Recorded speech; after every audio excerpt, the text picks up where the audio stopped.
guess you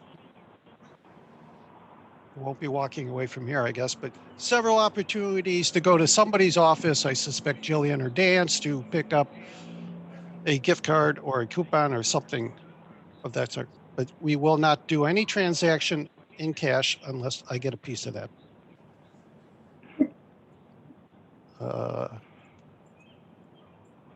Zoom just took me off my notes. Okay.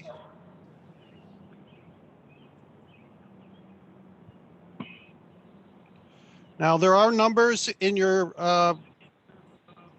emails that was sent to you so that you all have a number to pay attention to. It was sent to you when you got your RSVP for this meeting. So for those of you who just popped in late today, thank you for coming. I do appreciate it, but unfortunately, you won't have an opportunity to get in on the money-making scheme.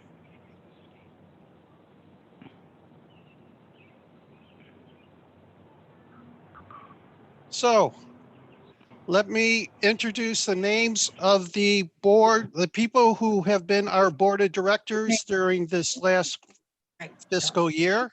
What'd you I say? can't- something clicked No, on. thank you. No, and that's it. Something happened again. Paul Beekman Sr., President of the Board of Directors. Richard Dredd, Vice President. And Sheriff, Treasurer. We ask you to stay muted, please. Sue Ann Sale, Secretary and the Chair of the annual meeting. Blaze Bryan. Matt Carlucci. Barbara Catano. Melanie Hecker. Richard Koch, Richard Cook, sorry. Erica Kozinski. I hope I got that right, Erica. Kaczynski. Ellen Lawson. Don LeBear. Michael May. Bobby Joe Meyer. Caitlin Ordell. Juan Santiago. Miguel Santos. John Scheppinger. Those are the board individuals who served as our board of directors during the last year. And you guys have done an outstanding job during a very difficult year. Certainly a taxing year and a trying year for all of us.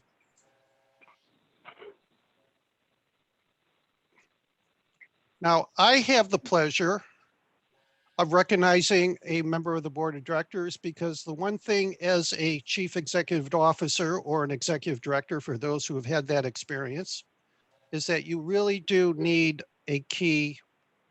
You need to have key players on your board of directors, individuals who are willing to give their time, their money, their skills, their abilities.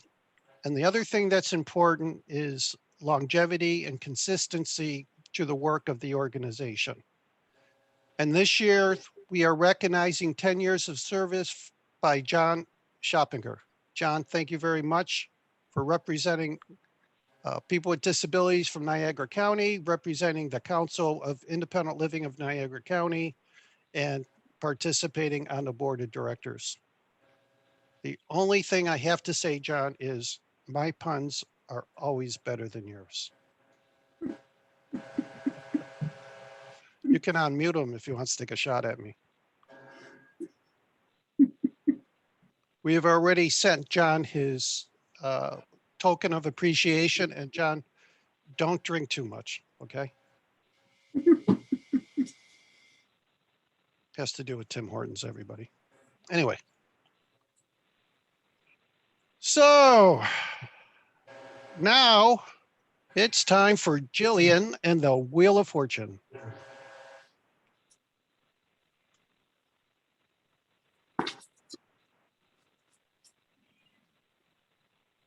Here it goes. Okay, here we go.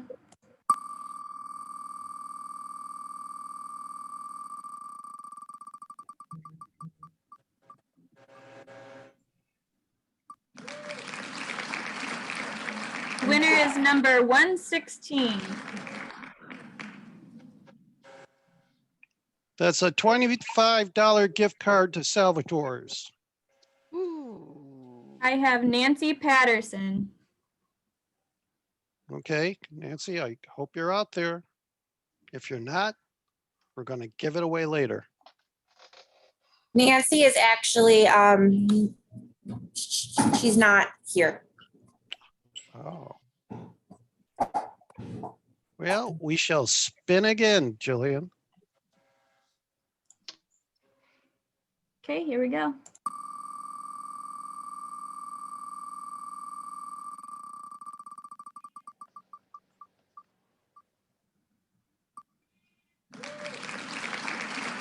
And the winner is number 152.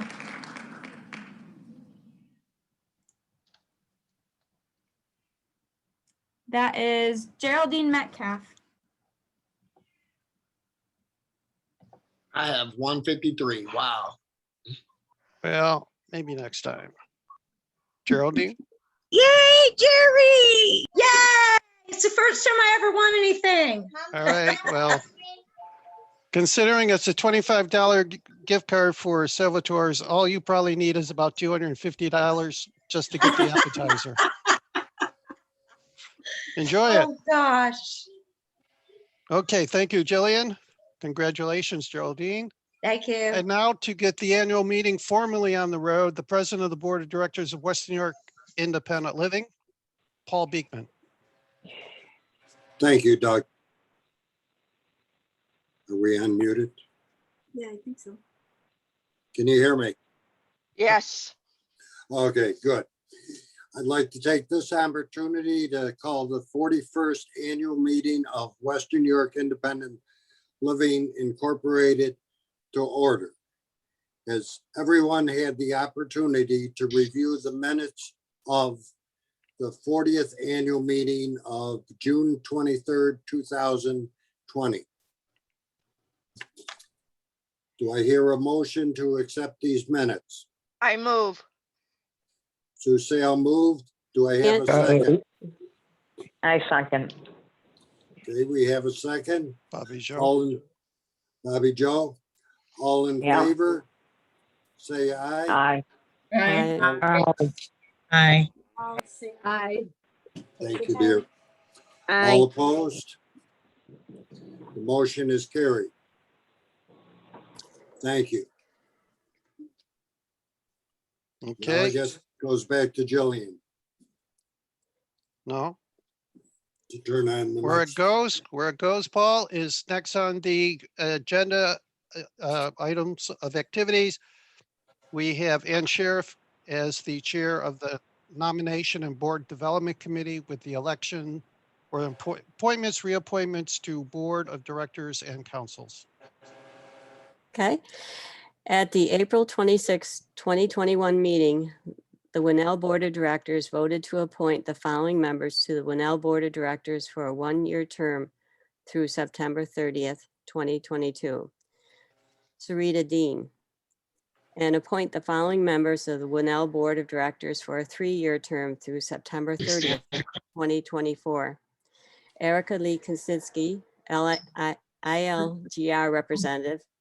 Bobby Joe Meyer, MHPC representative. And appoint the following members to the Winnell Board of Directors to fill a seat vacated by the current Wyland rep until they return from a leave of absence. Melanie Hecker, Wyland representative. And reappoint the following board members to the Winnell Board of Directors for a one-year term through September 30th, 2022. Matt Carlucci. And reappoint the following board members to the Winnell Board of Directors for a three-year term through September 30th, 2024. Ann Sheriff, ILGR representative, Juan Santagio, and Miguel Santos. Do I hear a motion to approve the above? Please state your move. name. Sue Sale. Okay. Do I have a second? Bobby Joe Meyer. Okay. All in favor, say aye. Aye. Aye. Opposed? So moved. On behalf of the Mental Health Peer Connection Council, I submit for ratification the reappointment of the following individual to serve as members of the council for a 3-year term through September 30th, 2024. Bobby Joe Meyer. Please state your name. Do I hear a motion to approve the above? Sue Sale approve. Or motion. Okay. Do I hear a second? Erica Richard Kaczynski. Dredd, second. All in favor, say aye. Aye. Aye. Aye. Opposed? So moved. On behalf of the Independent Living of Niagara County Council, I submit for ratification the following individuals to serve as officers of the council for a 1-year term through September 30, 2022. Paul Beekman, Chair. John Schnappenegger, Vice Chair. Barbara Gattianto, I'm sorry if I mispronounced her name, as Treasurer Secretary. I also submit for ratification the reappointment of the following individuals to serve as members of the council for a 3-year term through September 30, 2024. Gracie Chambers and Darlene Cutinelli. Do I hear a motion to approve the above? Sue Sale motion. Do I hear a second? Bobby Joe Meyer. All in favor, say aye. Aye. Aye. Opposed? So moved. On behalf of the Independent Living of Genesee County Council, I submit for ratification the reappointment of the following individual to serve as a member of the council for a 1-year term through September 30, 2022. Linda Maxon. I also submit for ratification the reappointment of the following individuals to serve as members of the council for a 3-year term through September 30th, 2024. Erica Kaczynski, Ida Caldwell. Do I hear a motion to approve the above? Sue Sale Bobby move. Joe Meyer. Do I hear a second? Bobby Joe Meyer. All in favor, say aye. Aye. Aye. Opposed? So moved. On behalf of the Young Leaders and Advocates Network Council, I submit for the ratification the following individuals to serve as officers of the council for a 2-year term through September 30th, 2023. Melanie Hecker, Chair. Elizabeth McCormick, Vice Chair. Micah Gonzalez, Treasurer.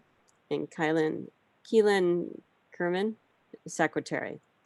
I also submit for ratification the appointment of the following individuals to serve as members of the council for a 1-year term through September 30th, 2022.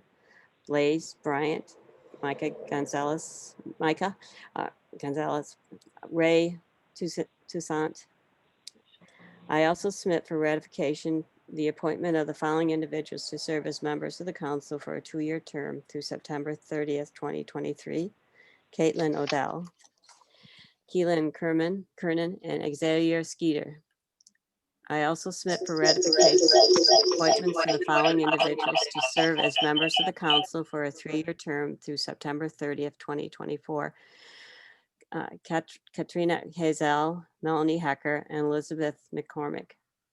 Do I hear a motion to approve the above? Sue Sale Bobby move. Joe Meyer. Do I hear a second? Bobby Joe Meyer. All in favor, say aye. Aye. Opposed? So moved.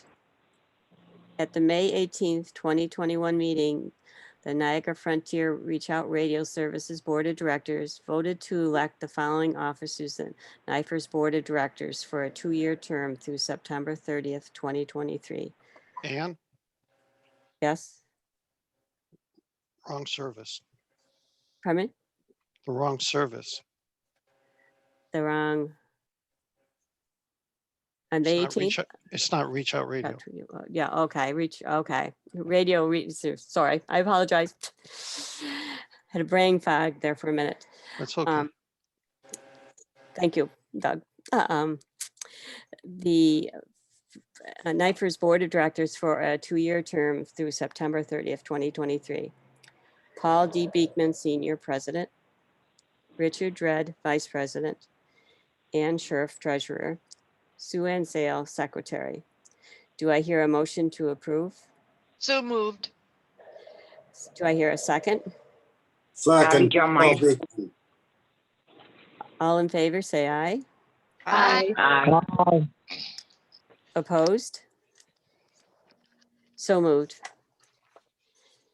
At the May 18th, 2021 meeting, the NIFERS Board of Directors voted to appoint the following member to the NIFERS Board of Directors for a one-year term through September 30th, 2022. Paul Beekman Sr. And appoint the following members to NIFERS Board of Directors for a two-year term through September 30th, 2023. Richard Redd, Patricia Lamont, Ken Sullivan. And appoint the following members to NIFERS Board of Directors for a three-year term through September 30th, 2024. Miguel Santos, Ann Scherf, Sue Ann Sale. Do I hear a motion to approve the above? So moved. Do I hear a second? Bobby Jo Meyer. All in favor, say aye. Aye. Aye. Opposed? So moved. I hereby close the elections and appointments of the members of Winnell Board of Directors and Councils, as well as the Niagara Frontier Radio Reading Services appointments and officers. Thank you. Thank you. Yeah, and you announced the Thank second you. raffle item, Doug. You're next.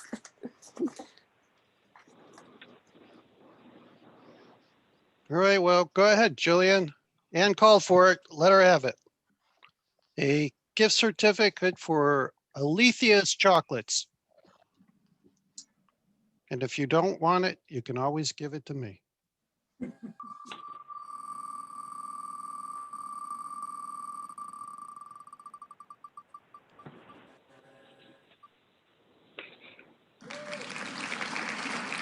The winner is number 68. And that is Sherry Senefelder. Sorry if I said that wrong. Yay, Sherry! Sherry. Play it again. There. Play it again. Hey, Sherry. Thank you very much. Is it dark chocolate? It's dessert. It's dessert for two, Sherry. Oh, dessert. And I know Okay. that from your house, you gotta go by my house to get there. Well, then Becky and I will enjoy that. Oh, great. Thank you very much. All right, thanks, Sherry. Uh-huh. Nice to see you, Sherry. For anybody who doesn't know, Sherry worked for West New York Independent Living for only 25 years. She sounds like she's 32. Wow. Isn't that something? So.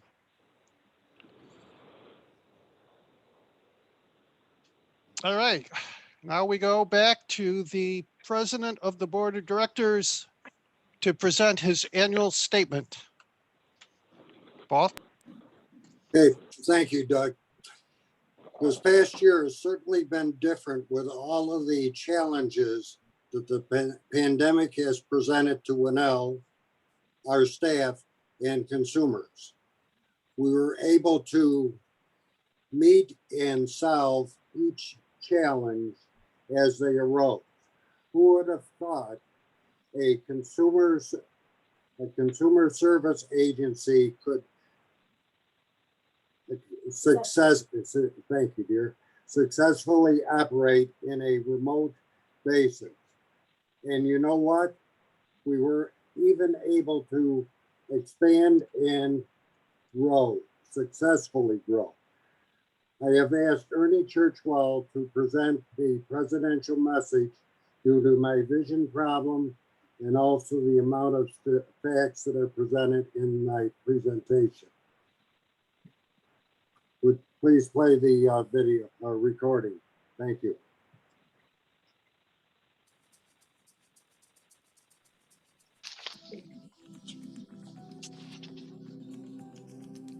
My thanks to Board President Paul Beekman for the honor of reading his address.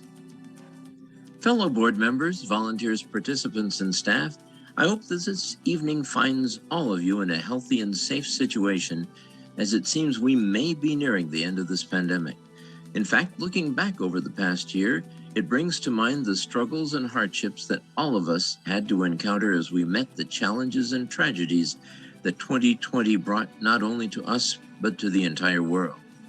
When I specifically look over the past year's contributions of everyone at Western New York Independent Living, I can only marvel at how we pulled together, did what we had to do, and not only got the job done, but have each grown personally while doing it. The work of our staff and volunteers in this period reminds me of Robert Frost's beloved yet thoughtful poem, The Road Not Taken, because those of our family of agencies not only continued educating and empowering people with disabilities, but we did so without a roadmap. While many other organizations either shut down or laid off staff, we neither folded up our tent nor closed our doors, but we continued to push down that road not taken. In the poem, Frost writes, "Two roads diverged in a yellow wood, and sorry I could not travel both and be one traveler. Long I stood and looked down one as far as I could to where it bent in the undergrowth." Think about that stanza.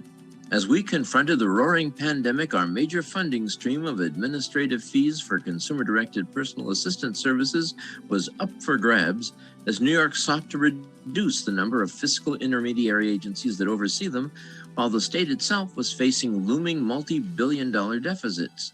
WNYIL could not see where our path went, for the roads before us seemed about to shut down, so we had to wait for the storm to blow over or just continue serving our consumers regardless, and continue we did. As I stated last year at this meeting, we established over 130 home offices with employees working from their living spaces while we kept the primary locations open for central control. Of necessity, our transportation service, Independence Express, became a lifeline for internal as well as external communications and deliveries, not only for staff throughout Upper Western New York, but for vital supplies of food, medical equipment, prescriptions, and personal protective equipment, or PPEs, for our consumers. In fact, our drivers delivered over 7,000 face masks, sanitizers, and pairs of gloves to the hundreds of people who needed them. Our accounting office, along with the administrative staff, were able to raise over $1 million to cover the costs of these supplies, and our staff continued to interact with the thousands of people who needed independent living services from Independent Living of Niagara County, Independent Living of the Genesee region, Mental Health Peer Connection, Niagara Frontier Radio Reading Service, and the Home Office in Buffalo as well. The poem continues, "Then took the other, just as fair, and having perhaps the better claim, because it was grassy and wanted wear. Though as for that, the passing there had warned them really about the same." We could have taken the clearer path, but we did not. Our staff and volunteers found another way. Instead of massive layoffs like some other enterprises, we chose to find a way our people could become a force in the community. We actively pursued advocacy and sought opportunities to ensure that people with disabilities were not forgotten. We went after and won a grant to create a systems advocate position for ILNC. Our public policy chief got our consumers and personal assistants on the list for PPEs and moved them up the line for consideration of vaccines. We entered the competition to become a statewide fiscal intermediary and were chosen not only maintaining our current 17 county-wide program, but picking up 5 more collaborating partners and expanding our reach to 35 counties, ranging from Western New York up through Northern New York State, hitting the eastern border of New York and circling back through the Catskills to the Finger Lakes region. We saw the opportunity to bring young leaders with disabilities back to the forefront of independent living by entering a 3-year commitment for working through New York State in developing and grooming our future leaders with disabilities via creating the Young Leaders and Advocates Network. In anticipation of expansion, we are in the middle of renovating the second floor of the Niagara Frontier Radio Reading Service building, not only to provide a more accommodating and accessible venue for the service, but to create a revenue stream of funding for their programming. Their efforts to keep the service going 24/7 has been nothing but tremendous. This includes teaching their volunteer readers how to record and transmit their contributions via the internet, keeping the programming on time and current. Thank you to the 127 volunteer readers for your daily efforts. And not only has the radio reading service improved its internal digs, but it has expanded its listenership by almost fourfold. They did this by going online and not only providing real-time streaming of the readings from the service's website, but providing podcasts for listeners to pick what they wanted to read and when they want to read them. Plus, there is new and broader reach in the news organs they are reading, hitting not only the major papers, but the community news vehicles as well. The Frost poem continues, and both that morning equally lay in leaves, no step had trodden black. Oh, I kept the first for another day, yet knowing how way leads on to way, I doubted if I should ever come back. I shall be telling this with a sigh, somewhere ages and ages hence. Two roads diverged in some wood, and I took the one less traveled by, and that has made all the difference. Yes, the work of Western New York Independent Living's family of agencies has made all the difference for thousands of people with disabilities throughout New York State. The board of directors has made a minimum 5-year commitment to promoting inclusion, diversity, and equity by creating the position of Chief Organizational Equity Officer, putting our policies, practices, and procedures under the microscope. Her focus is to make sure there is no racism, discrimination, or presumption of supremacy being practiced or conducted anywhere throughout our corporation. We have made it possible for more than 1,700 consumers to utilize over 2 million hours of consumer-directed personal assistance services, provided and processed paychecks through this pandemic for approximately 2,000 home care personal assistants, and enabled several hundred persons to apply for health insurance through the Medicaid Application Assistance Program. We have delivered food, medicine, medical equipment, and people to thousands of locations throughout the upper Western New York counties. Peer services from ILGR, ILNC, MHPC have been received by thousands of people with disabilities and their families as we've been assisting people to find jobs, services, programs, and housing during these times. Just like in pre-pandemic times, we are continuing our efforts to educate and empower people with disabilities to take charge of their own lives and to choose the road to equality. It is the road that will and has made all the difference this past year for hundreds of people with disabilities. Thank you, volunteers and staff of Western New York Independent Living, and I hope you have all enjoyed this road we have all taken together.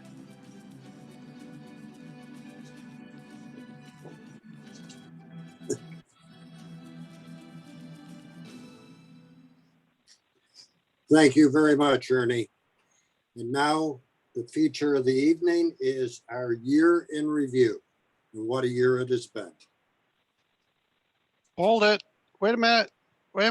I've got word from the management of the facility here. They wanted me to announce that the bar is closing in 5 minutes. All right. And you better hurry up and use the restrooms because it is also time. Excuse me, Paul, sorry to do this, but this is the part that everybody wants, is our woman, Jillian, and the Wheel of Fortune. 1 hour of bowling for 10 people. All right, here we go.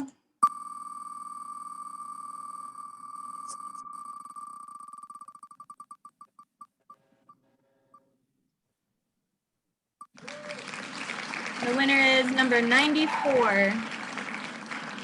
That is Corinne Gilson. How much? There you go, Corinne. Corrine. Corinne, sorry. Corinne, sorry. No problem. Well, next time I see you in the hallway, just punch somebody else. Okay.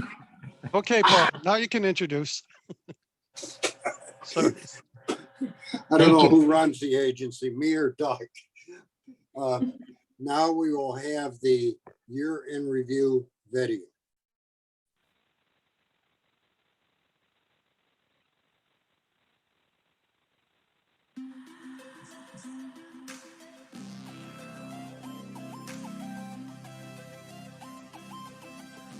One 150 of us gathered 1 year ago to celebrate our 40th annual meeting. It was the first virtually held annual meeting.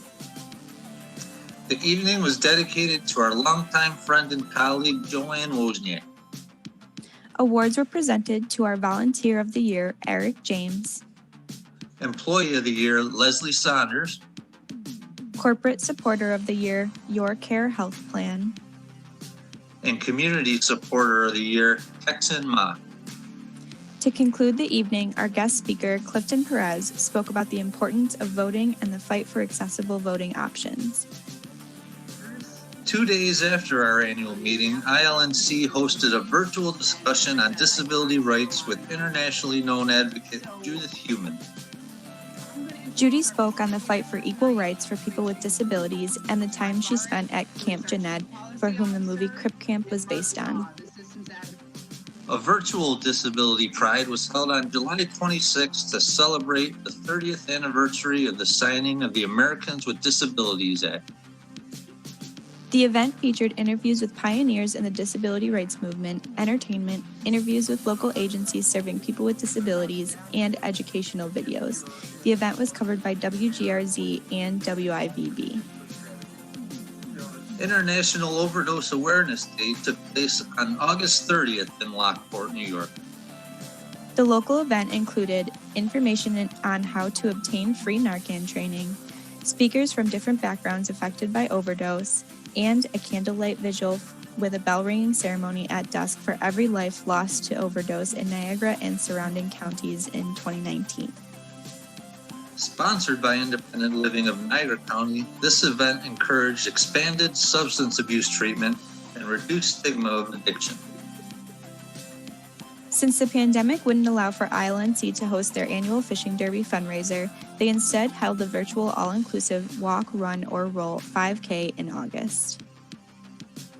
ILGR also held a virtual all-inclusive walk, run, or roll in October to offset their not being able to host their traditional fundraiser, the Taste of Independence.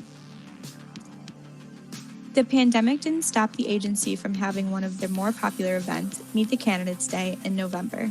Some of the elected officials who appeared remotely included Congressman Brian Higgins, Representative Chris Jacobs, Bill Sharon, who ran for Genesee County Sheriff, and Mike Felicetti, who ran for Niagara County Sheriff.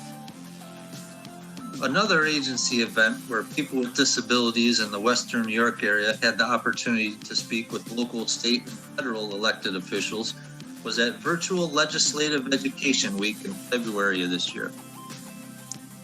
A who's who of elected officials participated in the week-long event, including Assembly members Crystal Peoples-Stokes, Stephen Hawley, Angelo Morinello, Karen McMahon, and David DiPietro, as well as state senators Patrick M. Gallivan and Robert G. Orts.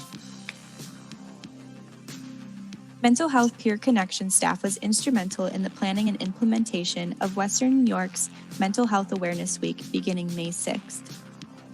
Longtime MHPC Director Maura Kelly, along with members of the MHP staff, including Rafiq Salim, and Lisa Maria Cruz, participated in presentations and roundtable discussions on understanding how mental health diagnoses affect people, as well as treatment and recovery alternatives.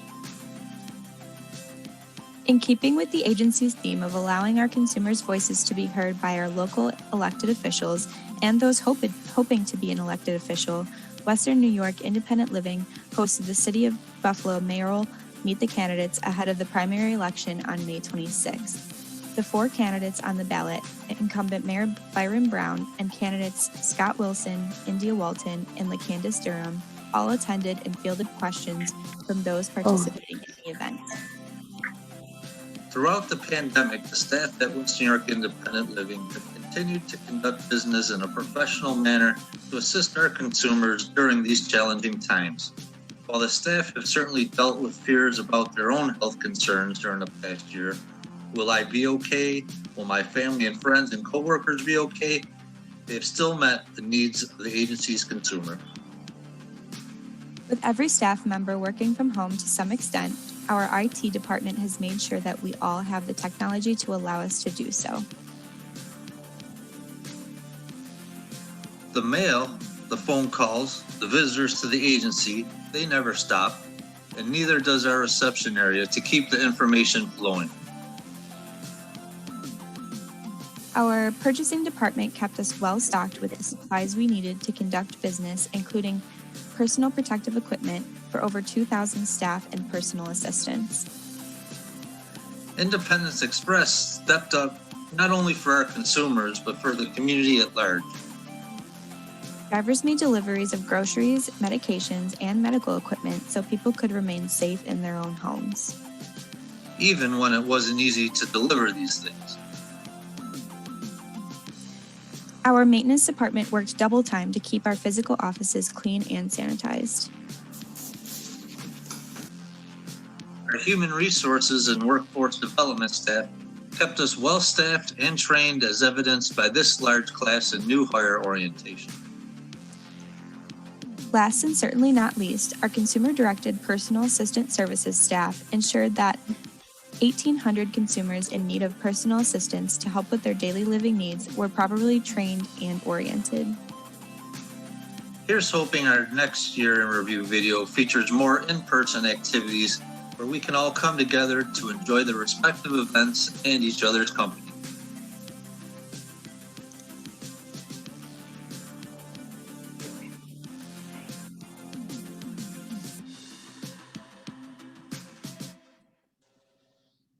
Well, I'm sure the board of directors, as well as myself, would like to say to all the staff and the volunteers, a job well done, and thank you very much, everybody. And in honor of that, we will bring back Jill, the star of the day, to spin that wheel. For a family pass to the Carousel House. Is that the one in North Tonawanda?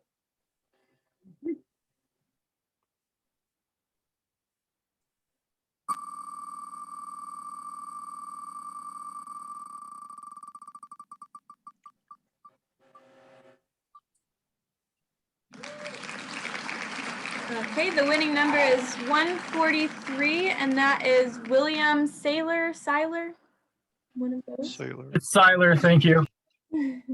Oh, sure. Leave it to the accounting department. If I Enjoy it, won, this Bill. thing has to be rigged. Enjoy it. Thank you very much. I think I will. Okay.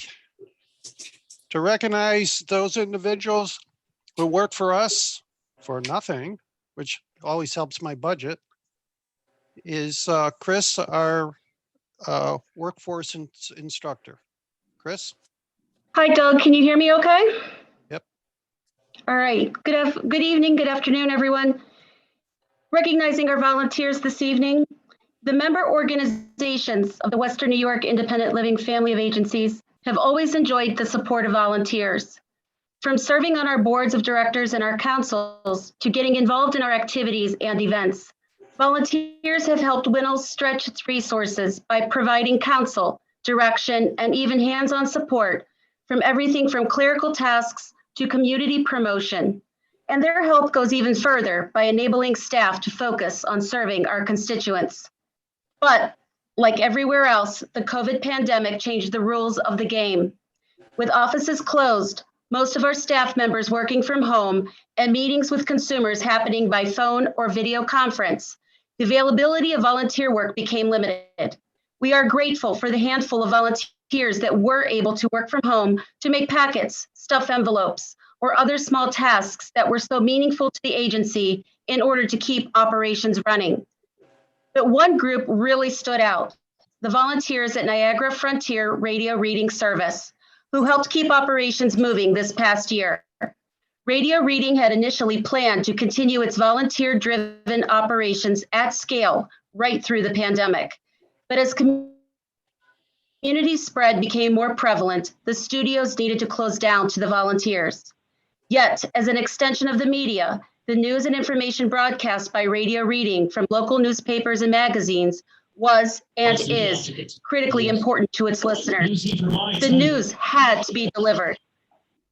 So Radio Reading's volunteers stepped up in a big way and found a path forward. They helped develop a solution where volunteers could read and record the publications they were already receiving in their own mailboxes on whatever computer, tablet, smartphone, or device they had on hand. and share them electronically via email or on the cloud. And you know what? It worked. In the face of adversity, our volunteers kept things moving for our listeners. For these vital activities, we are endlessly thankful that we can depend on our hardworking and enthusiastic volunteers who have embraced our philosophy of individual self-reliance and empowerment, and wish to do what they can to further consumers' control of their own lives. We literally couldn't have done it without you. We sincerely thank each and every one of our volunteers this year for your dedication, support, and commitment. Your certificates will be forthcoming with our sincerest gratitude and appreciation. Thank you.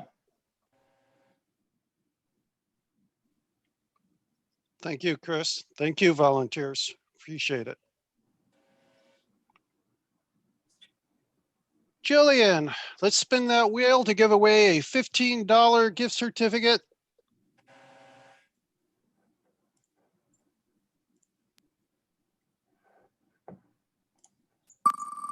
Some restaurant.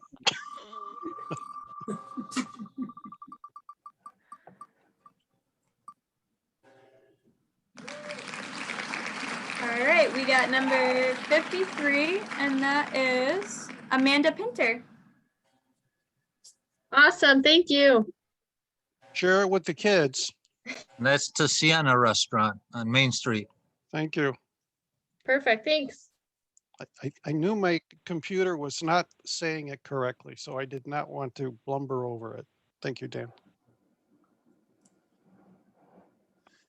Okay, in recognition of those staff members who step up to the plate, Becky Uziak, founder of Western New York Independent Living, will be recognizing the Quality Service Award recipients of the past year.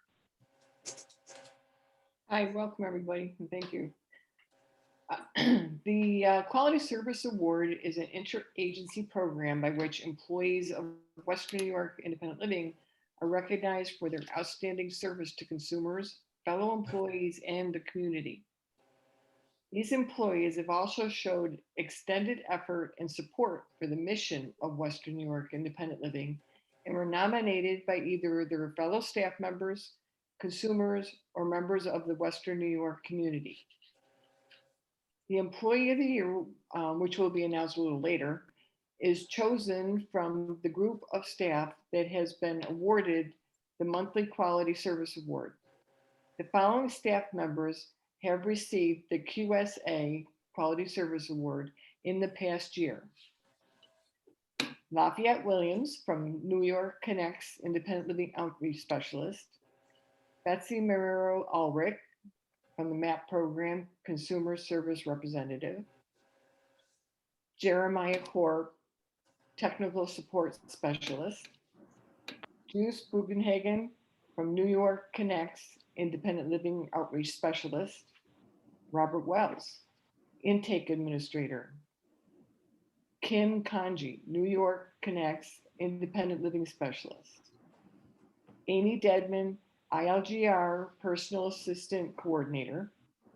Ashley Dunham, Independent Living Specialist. Kristen Lazzaroni, ILGR Rapid Rehousing Specialist. And Nelson Nagby, Medicaid Facilitator Enroller. Congratulations to you all, and let's give a nice round of applause for their good work. Clap, clap, clap, clap, clap. Yay. Yeah. Okay, before we introduce Tina, the Human Resource and Corporate Compliance Officer, Chief of Human Resources and Corporate Compliance Officer, the management of the facility would like me to inform you they're sorry about the air conditioning not working, so just take off your shirts and relax, and your shoes, so be as comfortable as possible. Just try to enjoy our evening out, folks. Tina. Good evening, everyone. We are going to take a few minutes at this point to recognize employees of Western New York Independent Living family of agencies that have reached milestones in their years of employment with us. This year, we're recognizing employees who have reached the employment milestones of 1, 5, 10, 15, 25, and even 35 years. Please note that HR will be distributing your recognition gifts in the next few days. Wow. The first group of people who have reached a 1-year anniversary is Donald Johnson, Jeffrey Besh, Thank you. Bianca Logan, Jenna Rossi, Jeffrey Bennett, Kristen Lazzaroni, Eric James, Melissa Burns, Matthew Reynolds, Anita Leon Rodriguez, Scott Crossett, Norman Sweet, Jillian Moss Smith, David Hardy, and Crystal Babs. The next group of staff have reached a 5-year milestone working for Western New York Independent Living. Sally Perez, Brittany Smorrell, Amy Dake, Geraldine Capps, Maria Alicia, Eileen Abato, Robert Leary, Michelle Barnes, Gretchen Vinson, Barry Lee Britt, and Jennifer Pritchard. The next 3 staff have reached a 10-year milestone. Marissa Uziak, Kevin Smith, and Shirley Fazekas. We have 2 staff that have reached a 15-year milestone. David Schmall and Mark Kalikia. 2 of our staff have reached a 25-year milestone working for our organization. Rich Naraki and Kathy Kalikia. And last but certainly not least, the one individual who has worked for the organization for 35 years, Michael Phillips. Yeah, Mike. Congratulations, Mike. Wow. So Mike, how's that bank account doing? Because I noticed our budget's a little skimpy lately. The 35 years flew by. I want them back. Yeah, well, when you figure out how to do it, Mike, let us all know. Yes, so I can get my 25. Thank you, everybody. And you know what? I'm thinking about the 1-year anniversary, folks. And you know what? These folks came to work for us in the middle of a pandemic. Congratulations to all of you, and thank you very, very much. You make our work a hell of a lot easier. Thank you. You're welcome, Doug. All right, now we'll bring back Jillian Moss and her spinning wheels, got to slow down, for a family pass to the Military and Naval Park. Naval and Military Park.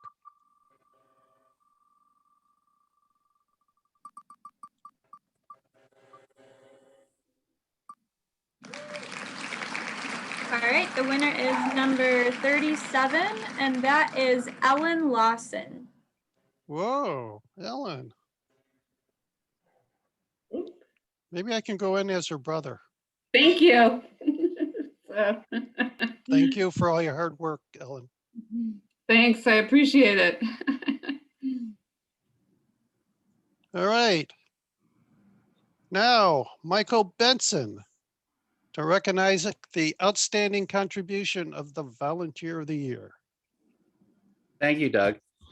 As Christine mentioned earlier tonight, the volunteers at Radio Reading really stepped up these last 14 months. Nearly 50 volunteers were a part of Radio Reading's initial effort to remain on the air and in service of our listeners at the start of the pandemic.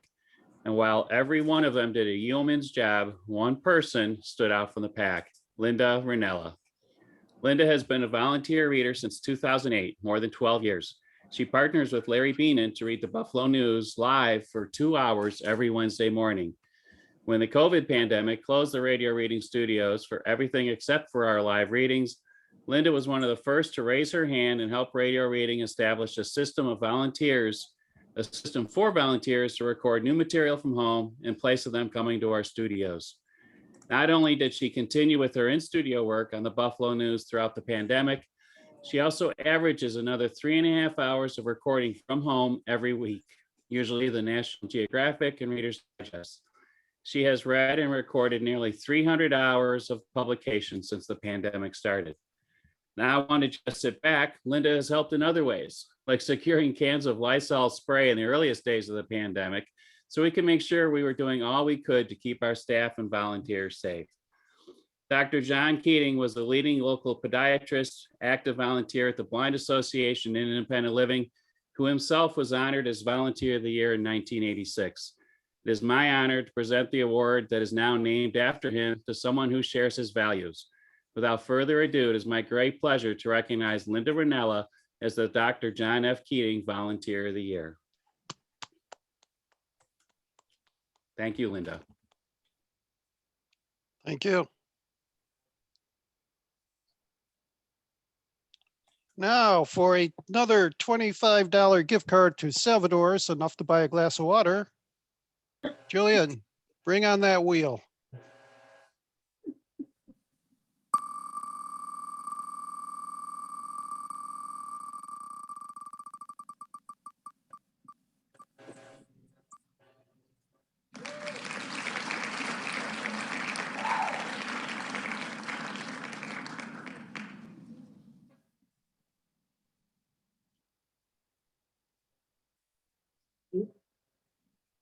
Hello? Oh, sorry, I was muted. That means I win. The winner is number 124, and I'm sorry if I have to say this wrong. It's Yahaira Cruz. Yes, it's me, Yahaira All Cruz. right, Thank you. good. Demand ice with that glass of water. You know, they get skimpy over there. For the recognition of Employee of the Year, Amanda Pinter. Thank you, Doug. Over the last year, this staff member was determined to make public education a priority to ensure our consumers knew that we were still open and here to help. When face-to-face tabling events was not an option, they hung flyers and put brochures in places where people were still going, such as grocery stores and clinics. This staff member not only made sure people knew about us, but was also dedicated to ensuring their consumers had what they needed. Weekly check-ins if necessary, and delivering loan closet items to help with whatever issues arose. Word of mouth traveled across the community, and soon people were stopping the staff member in the grocery store asking for their help. They stayed positive and true to our mission this past year. With that said, I am proud to introduce the 2021 Joanne Wozniak Employee of the Year, Lafayette Williams. All right. Good job, Lafayette. Thank you. Thank you. Wow. Way to thank go, you. Lafayette. Congratulations. Speech. I'm just so glad to be working at Winnow, and I'm very surprised, shocked, excited that I got this award, and I'm very happy, and I just love working at Winnow. I love my job, and I love what I'm doing. I love our consumers. I just thank you, everybody. Thank you. Well, Lafayette, you passed out those $20 bills the other day. You know, who told? Where's mine, Doug? I Thank thought you, everybody everybody. got them. Oh, that's right. They're in my left-hand you. drawer. I'll take care of it. Wow, that's awesome. Thank you. Congratulations, Lafayette. Thank you, Doug. Thank you, Amanda. Thank you, everybody.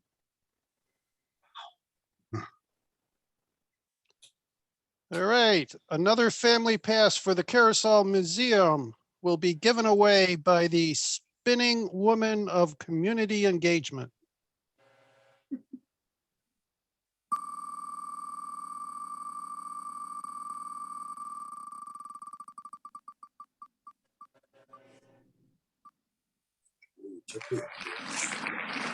Okay, the winner is number 123, and that is Karen White. Thank you. Well, better be careful.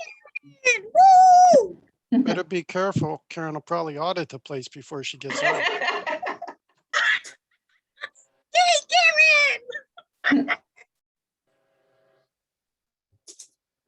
Now, as every good not-for-profit knows that you can't exist without generosity from the community. So in recognizing our most generous corporation out there, Sarah Lanzo. Hi, everybody. Good evening.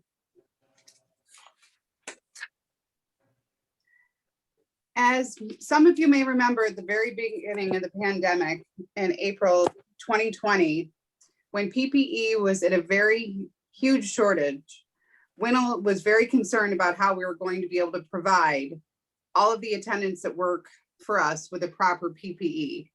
As a Niagara County resident, I had heard a small buzz about this amazing group that had been coming together and were making masks for all of the different local community agencies. I was told by a few of my friends that the mothers of the other friends were volunteering and doing this. And then my mom told me, who was also making masks, that I had to reach out to this group. So I did.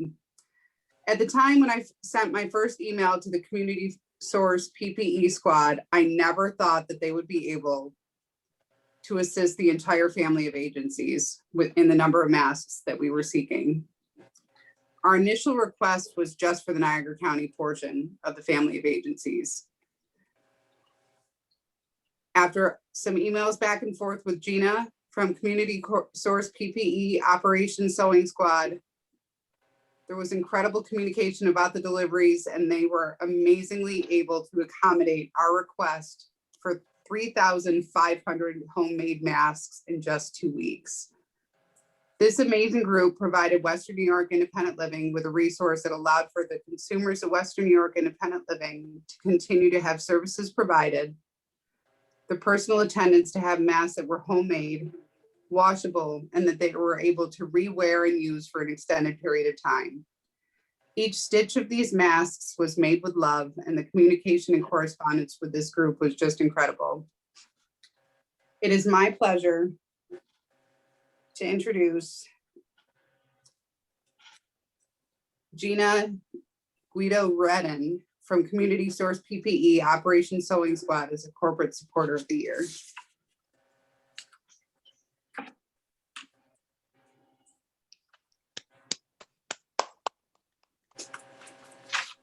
Is she really introducing? Yay. Thank you. Thank you. And it was very, very, very difficult to find masks at that time too. So it was a godsend. But I just folks, wanted to, yeah, go Doug, ahead. sorry. I just wanted to add in, when I was speaking to Gina when she was doing her registry for this event, she said that they were all using this as an opportunity to get together for the first time since COVID and have a little party. So I'm not sure if she might be on one of the phones that are muted right now, but I just wanted to share that with everybody, that they really appreciated this and that they were really excited to get together finally, and they were doing like a little cocktail party. Oh, so free drinks at Gina's house. Great. Yes. All right, everybody. Thank you very much, folks. I understand that when this pandemic's over, if we punch a couple holes in the mask, we can just move them up to the top of the face. Halloween's coming, right? All right, so that one died. All right. Good try. All right. Well, thank you very much, Gina and company. Okay. Our next award will be the Community Support Award given to the individual who promotes the independent living philosophy out there. This award was named after an individual who adopted us probably about 35, 37 years ago, introduced us to a number of individuals throughout the community, many of them leaders of the community, and from there, it fostered our relationship in getting independent living to be recognized, not only at the political levels, but throughout the university systems, the medical systems, and the human resource systems. And that was Elaine G. Wells. And recognizing the community Community Support Award will be Todd Vowark. Hi, I have the singular pleasure of introducing and naming for the Elaine G. Wells Award, David Whalen. Or Dave Whalen, my apologies, Dave. I didn't want you to get confused with your boy. In looking at the things they want us to talk about as accomplishments, I've been working with Dave for more than 20 years, and he is the biggest single booster for IL that I think I've ever met.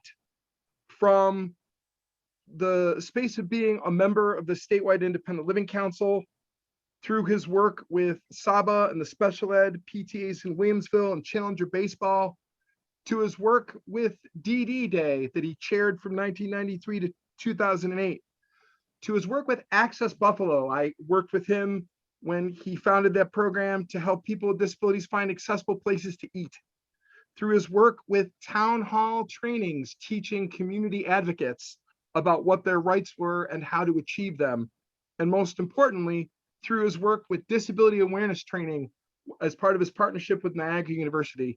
His singular commitment to making sure that in an emergency or a disaster, that they understand the needs of people with disabilities has been especially important during this pandemic. And he's received national recognition and appointments, including, he became a female functional needs trainer in 2015. He also, along with me, is a certified ADA trainer from the ADA Business Center with Cornell. As I said, it's my singular pleasure to award the Elaine G. Wells Community Support Award to Dave Whalen. Dave, I know you're here. Thank you, Todd. It's There he is. very humbling. I sincerely appreciate this recognition, more than words can describe. I recall my first contact with the Independent Living Center, Western New York Independent Living.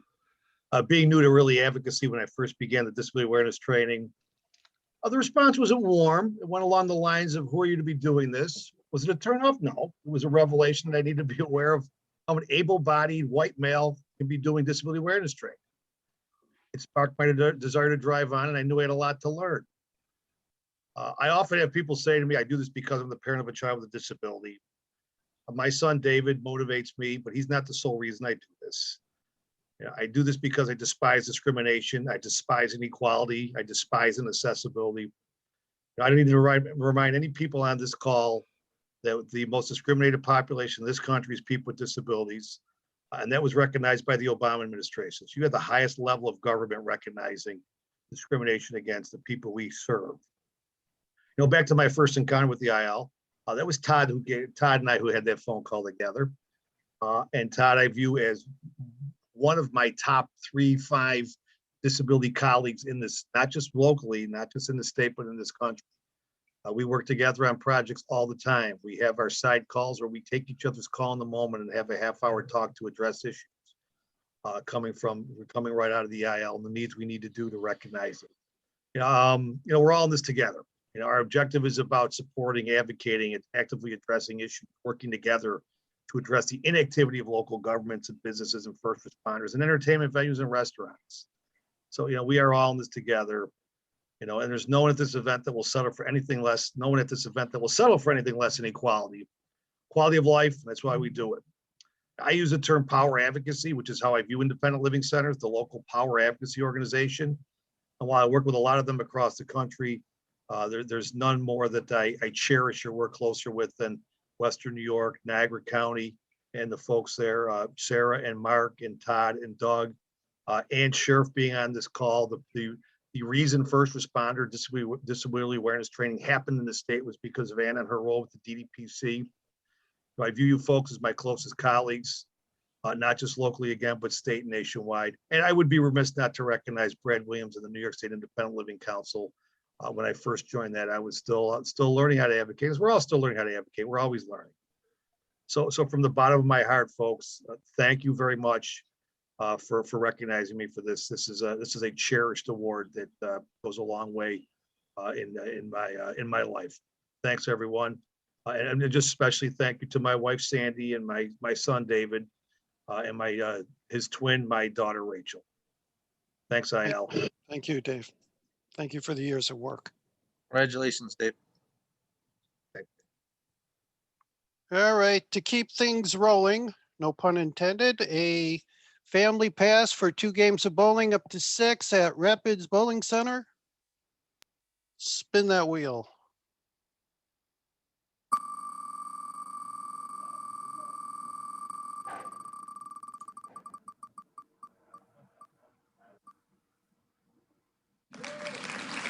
Okay, the winner is number 71, and this is a long name, Wendy Denise Strout Dishaw.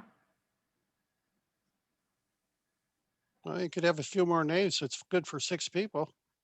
Is Wendy out there?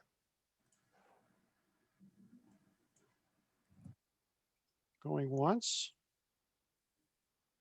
Going twice. I guess we'll spin again.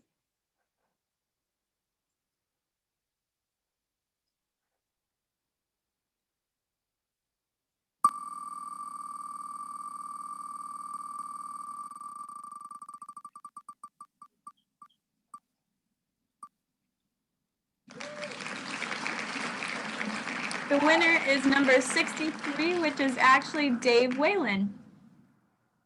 Oh, talk about taking home the gifts. Well, he's got a family. Enjoy it, Dave. Congratulations, Dave. Before I introduce Stephanie, Stephanie, our Chief Operations Officer, to introduce our featured speaker for the night. I do want to inform you that if you have the blue Chevy out there without a license plate, please move it. They're going to tow it. Stephanie, it's all yours. Good evening, everyone. Christina Mills has served as the Executive Director of the California Foundation for Independent Living Centers since 2017 and has over 20 years of disability rights and independent living center program experience. As Executive Director of the California Foundation for Independent Living Centers, she is responsible for seamlessly implementing 6 statewide programs while also building the capacity for her independent living center membership. In 2020, Christina launched California's first statewide cross-disability disaster assistance resource program. The program works to ensure that disabled individuals are provided services and resources to maintain their wellness and independence during an emergency or disaster.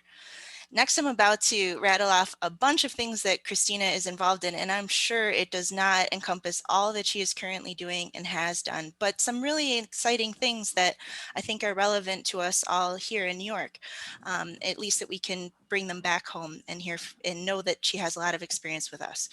Christina has served as an appointee of the California Master Plan for Aging, MPA, Stakeholder Advisory Committee, and is currently a council member for the California Utility Access and Functional Needs Advisory Committee, is a commissioner of the Advisory Commission on Special Education, a board member of Disability Rights Education Defense Fund, the California Collaborative for Long-Term Services and Supports, and co-chairs the National Council on Independent Living International Committee.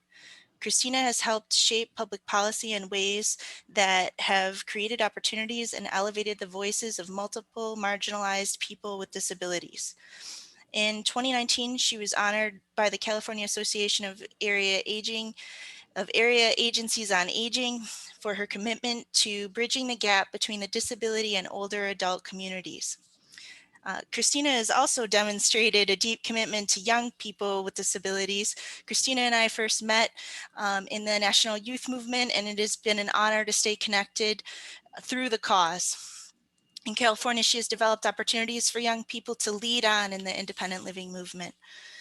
Christina lives in the Bay Area with her partner / husband, their 6-year-old son, and the spirit memory of their forever 4-year-old daughter, Olivia. It is my pleasure to introduce Christina Mills. Thank you, Stephanie. Thank you to Doug and to the planning committee for inviting me to attend your annual dinner. And I hope it's okay to also share that I'm absolutely stealing this idea.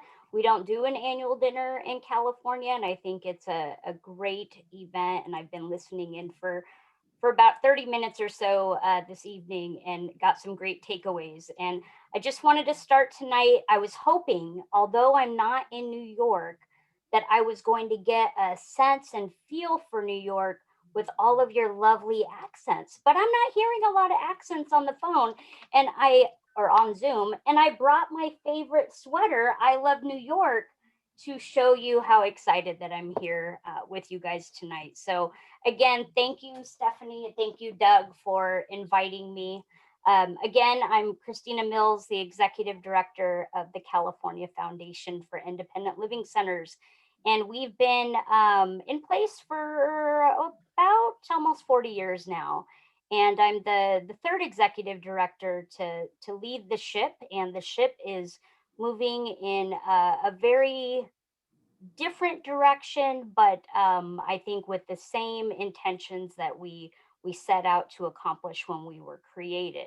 And some of you know our founding director, Patricia Yeager, who has now gone on to get her rehab services advanced degree and is running the Colorado Springs Center for Independent Living.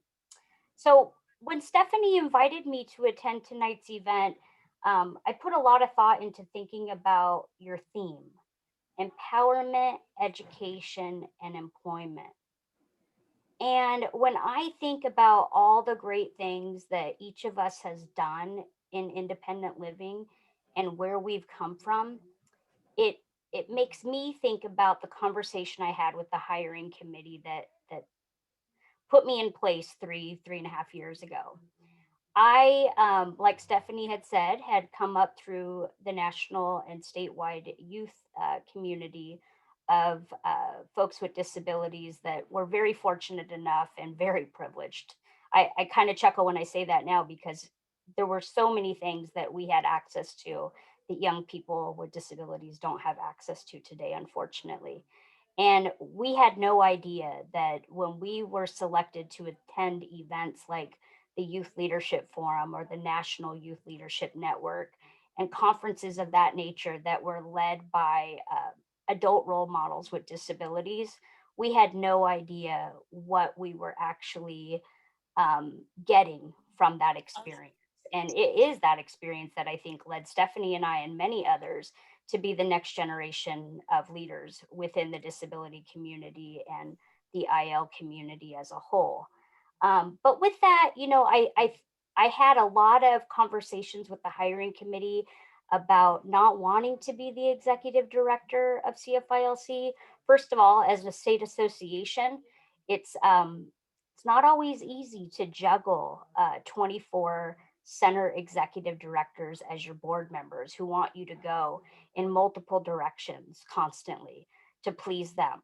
And I had watched my longtime mentor and friend who unfortunately, Teresa Favuzzi, who was our previous executive director, she passed away in 2017 from cancer unexpectedly. I watched how hard she worked in this position, and I watched how hard she worked to please people in her position.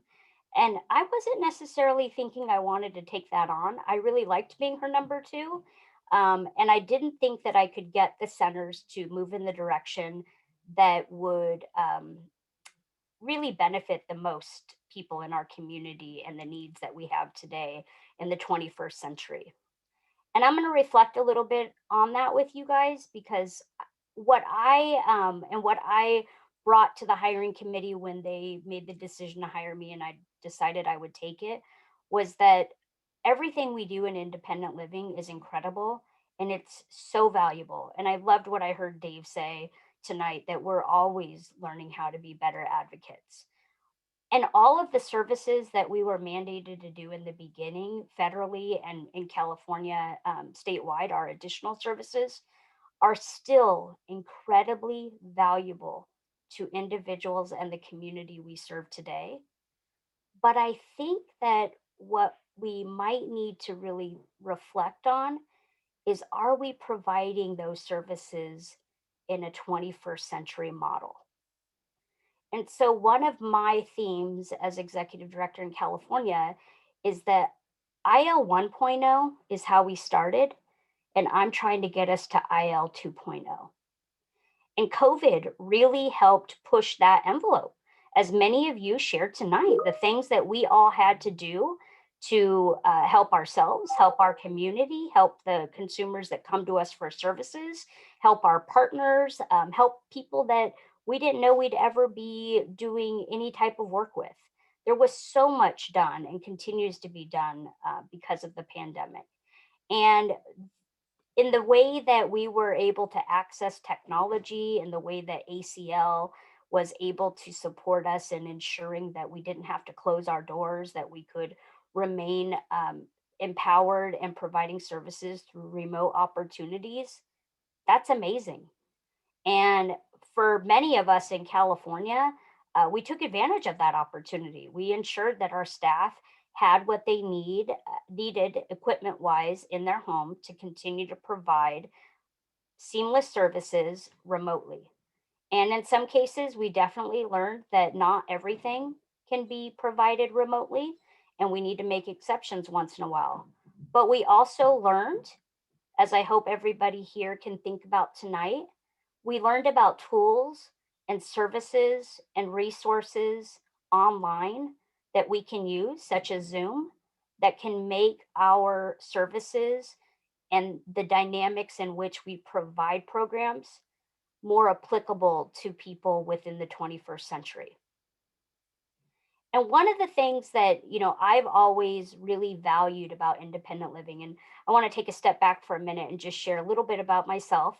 I was born with a disability. I'm a wheelchair user. And one of the most amazing things about COVID is that for the first time in my life, I've not had to disclose my disability. And I see what it's like for folks with non-apparent disabilities. I understand what it means and what the difference is between identifying and not identifying when people can't see your disability. It is amazing. It has been a personal, amazing experience for me to sit in front of this camera, and for people that I don't know or hadn't previously met me to make assumptions and say things about those of us with disabilities because they have no idea I use a wheelchair. It's been amazing. And I've never had that experience. And now I fully understand. I feel like I can relate to my non-disabled or visibly disabled friends who have been encountering this their entire life and being told that they're not disabled enough or they don't look disabled. It's been quite the experience. But I share that because as somebody who pre-pandemic was never able to hide my disability, I grew up on benefits. I grew up with very little resources to a single teen mother. And unfortunately, I didn't learn about the Independent Living Network until I had attended the Youth Leadership Forum in California.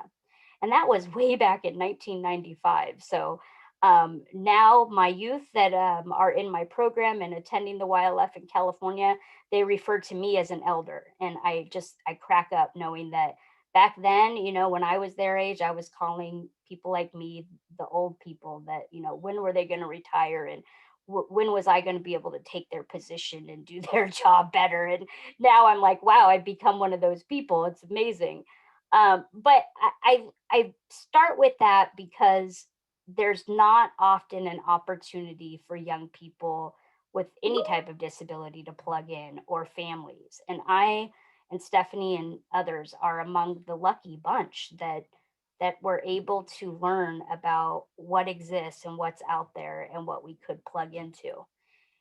And I think we've come to a point now where people still need our services. Like I said earlier, our federal services are still very much needed, but maybe they're needed in a very different way. The way we provided housing, independent living skills training, peer support, information referral systems change and individual advocacy back in the early days compared to the way we do it now. Maybe it could be done differently and be more inclusive as a result of what we learned during the pandemic. And one of those things that I think about often is what brought me to the California Foundation for Independent Living Centers was community organizing. I had worked at two centers down in Southern California. I'm originally from San Diego. And I had worked at the San Diego and the Orange County Center for years before I came to Sacramento in the Bay Area. And both centers, as we all know, if you've been to one independent living center, you've been to one independent living center. And both those centers did things very differently, but everybody, is mandated to provide the core services and additional services based on your funding and what you have the ability and capacity to do. And one of the things that I think I really value about independent living is that unlike many of our partner organizations, we are not limited to serving people based on a diagnosis. You could have any disability. And we're not pushed to serve people because of their economic status. And we are able to provide support and services to people across the lifespan. And that piece I love. So that's why I'm very much into getting us from IL 1.0 to IL 2.0. And one of those areas that I think we really have a role to play in is we were, created because of advocacy. Ed Roberts' famous quote, what do independent living centers exist for? Advocacy, advocacy, advocacy. And while we do a lot of great services, at the end of the day, it's the advocacy that makes the difference on every level, from personal to systematic. And, in that sphere of advocacy and systems change advocacy, looking at the free and different ways that we can provide access and create systems change today versus the way we did that, let's just say in the 90s. The fact that we have access to social media and things that we can use for free to put our messaging out, to use a hashtag to track what our agencies are doing and what we care about, and elevate members of the community that maybe they're members of our community that we really admire and respect. They don't come to our centers because of the services. They're good. They don't need services from ILCs. But what they might need, and what I think some of us continue to miss, is the community part of independent living. So while we can be more present and available to a larger population of people with disabilities because we're not limited on who we serve, are we paying attention to what the community members with disabilities that aren't coming in for services want and need? We're all doing our consumer satisfaction surveys, or we're trying, or maybe we're not. But beyond that, are we asking the community what their needs are? Are we tracking who we see as community leaders on social media to see what other people with disabilities are retweeting or sharing, to see what systematic issues are rising up that maybe our centers aren't paying attention to or don't realize are emerging or priority topics, because we get really stuck in setting in making sure that we're providing services on a daily basis. And I'll share a story with you guys, what I really truly mean about this. We're all in independent living working hard to create better systems, and really in California focusing on how do we create long-term services and supports that are more equitable and are more accessible for people that are going to work, as an example. So for those of us in IL that are working and have LTSS needs, how are we going to eventually retire and be able to take advantage of LTSS services rather than spending down everything and going back on government benefits or going on them for the first time? One of the things we're really pushing hard for in California is some sort of middle class benefit. so that we can ensure that those of us here and those of us that we're helping, and your theme focuses on employment, how do we ensure that people have the LTSS supports that they need when they go to work? Or if they don't go to work, how do we ensure that Medicaid services are the best they can be? Well, that's been a core priority for centers in California for the last decade or so, and it's really been elevated over the last 5 years, especially through our master plan for aging and through some legislation and I won't even go into it, but our aging and disability resource connections in California, I know are very unique. Just simply said, we did pass a bill in California that requires that the core partners are the AAA and the ILC. So the ILCs can't be left out of the game, and we have secured funding to ensure that ILCs and AAAs are equal partners as we implement ADRC services. And while I say all that, I feel like I'm stuck in my ILC systematic head about what we're doing to make services and systems better for our community. But you don't see necessarily that our community members that have those services are saying that that's something that we should be focusing on. They're instead talking about more current event or even cutting edge issues that impact disability, like climate change. How are independent living centers addressing or engaging in the climate change conversation? Because disability is very much a part of it. Do we have a place at that table? Yes, we do.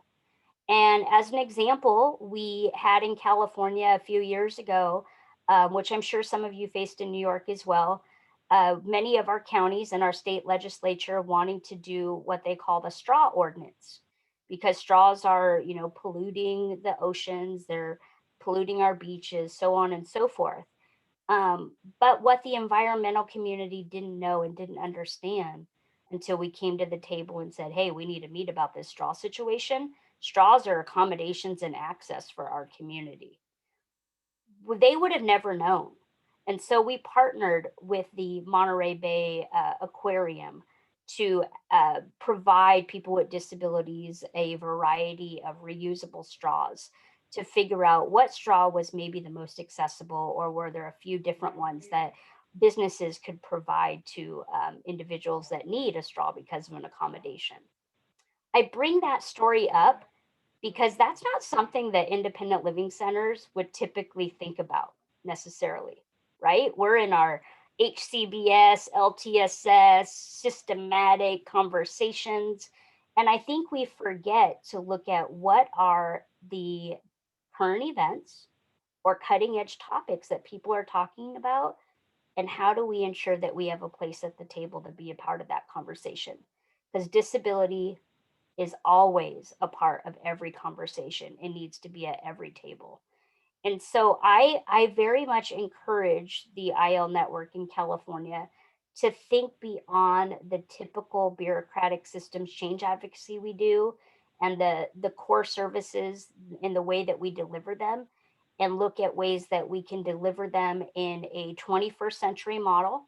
How can New York and California get to IL 2.0 together?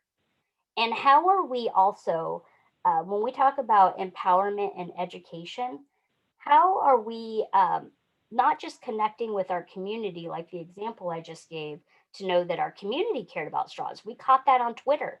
We caught that people were calling straws out as not as discriminating against people with disabilities. So we were paying attention to the community's needs beyond what was coming through the front door. But in addition to that, we need to be thinking about how are we creating a workforce pipeline for people with disabilities, younger folks to come through. And with that, it not intentionally, but when we created the Youth Organizing Disabled and Proud program in California, which has been in existence for about 12 years now, what I did was I have three components of YO, is what we call it for short. One of them was community organizing. So what do youth with disabilities want to organize on that changes systems to better whatever is affecting their life?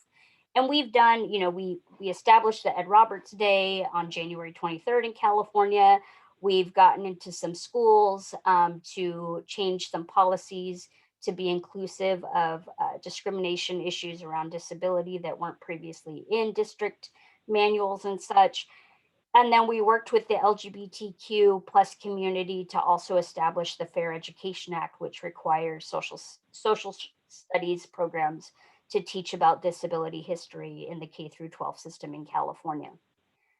Unintentionally, what we did was we created a workforce pipeline for youth with disabilities to want to be more engaged in disability rights. We created volunteer opportunities. So California is a big state. We looked at the state and we had youth from all over that wanted to engage and participate, but our office is in Sacramento. How could we do that to make sure that we weren't leaving youth out that wanted engagement?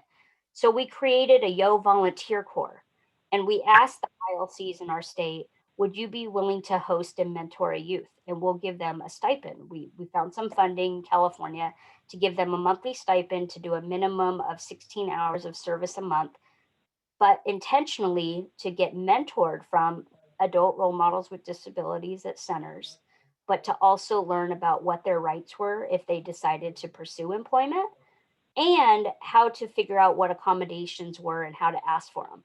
Because we all know it's different when you're in school versus in the workplace. And a lot of times youth are not leading their own IEPs or 504 plans and don't know what options they have. So through that process, after a year of being in Volunteer Corps, you graduate, you've had your stipend every month, you get a certificate of completion. But unintentionally, what we were doing was we were creating a workforce in California. And so now we have a very successful rate of employment because they ended up being recruited and they ended up applying for ILC jobs in all different categories across the state, which has been wonderful. And many of them have become our systems change advocates at the Centers for Independent Living. So they're working on other great campaigns, like how to ensure that people with disabilities were prioritized in the vaccination process, how to make sure that folks with disabilities had access to their PCAs or assistive technology when they were admitted into the hospital during the pandemic, or how to make sure that healthcare rationing was something that people with disabilities were very aware of and wouldn't be left out to dry during the pandemic if they were to have caught COVID. So there's all these things that I think we can all do to get to IL 2.0, but it really depends on what the needs and what our states individually are prioritizing and how we're engaging with the community outside of, I think, what we typically call community when we say consumers and those of us that that live in our IL bubble. I'm always reminded that I live in an IL bubble. So I really challenge everyone today here to think about, from empowerment, education, and employment being today's theme, maybe as we move forward, how do we think about building an IL 2.0 in New York with equity, inclusion, and acceptance? Thank you guys so much for inviting me. I appreciate being a part of your annual dinner, and hope I get to come back in person sometime.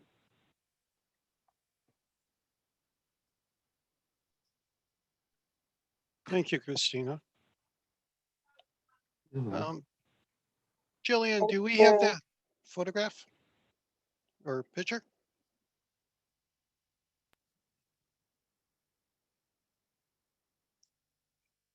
I'm assuming that is the picture of the soon to be released buffalo somewheres in California. Christina, if you haven't accepted it, it's on its way. Oh, that is so beautiful. Thank you, guys. I love it. I just want to let you know it's 100% buffalo chip. Love it. Thank you, Doug. Thank you, Stephanie, and everyone. That is a wonderful gift, and I will put it right next to my I Love New York sweater. Yes, and thank you for sharing. I just want to let you know that both Patricia Yeager has been to the Buffalo Center as well as Teresa. I'm sorry to hear about that. I knew Teresa and Carol back in the oh, was it yeah, San Francisco Center, was it? Yeah, when they were both Yeah. out of San Francisco. Well, Yep, Carol yep. and I still are connected, and yeah, Teresa passing, that was. Yeah, give Carol my best, please. I'd I appreciate it. will, absolutely. Thank you, Doug. Thank you very much. All right, folks, it's that time that when you leave tonight, make sure you be safe in your car as you're driving home. But before you go, I'm going to ask for that Jillian, the dizzy woman of the evening, to spin one more time for a gift certificate to rent a canoe at Pat's Peaks and Paddles. Doug, before we wrap up too, I just want to, We're I'm gonna jump in not too. totally wrapped up. I understand, Sarah. Okay. Thank you. Spin.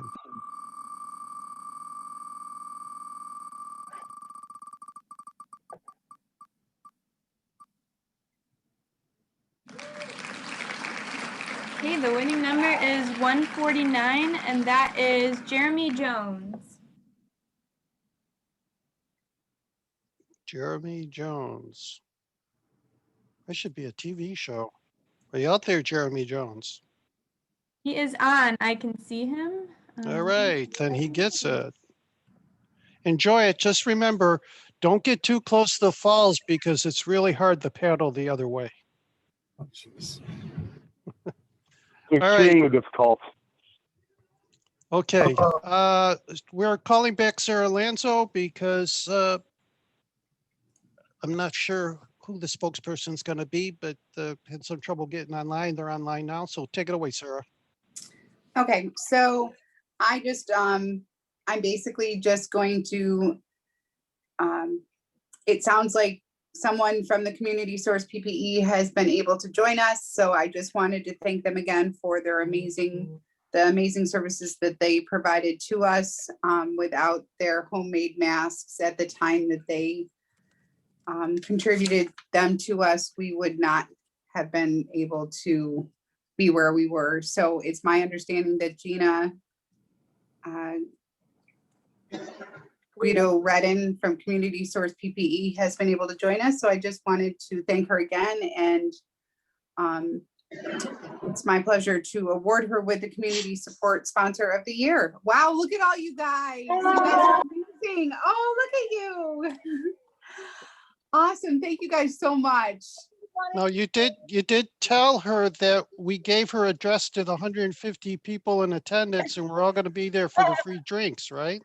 Well, it looks like there's a huge group of them, and I will have to send you what I wrote out, because I wrote a whole thing and I said it all earlier, and I'm so glad you guys are all with us now. It looks like you are having a party tonight. Well, on behalf of Western New York Independent Living Family of Agencies, thank you so much, everybody. Those 3,500 masks at the time when we couldn't get them, even if we paid $5 a piece for a mask, was just invaluable to the 1,700 consumers and their 2,000 employees in order for them to maintain their ability to live in a home, because we all know what the serious issues were around nursing home care. So thank you very much, because I have no doubt in my mind that your mask saved some people's lives this past year. So thank you very, very much. How many of you are there, Gina? Thank you so much. And if you guys want to say anything, thank you.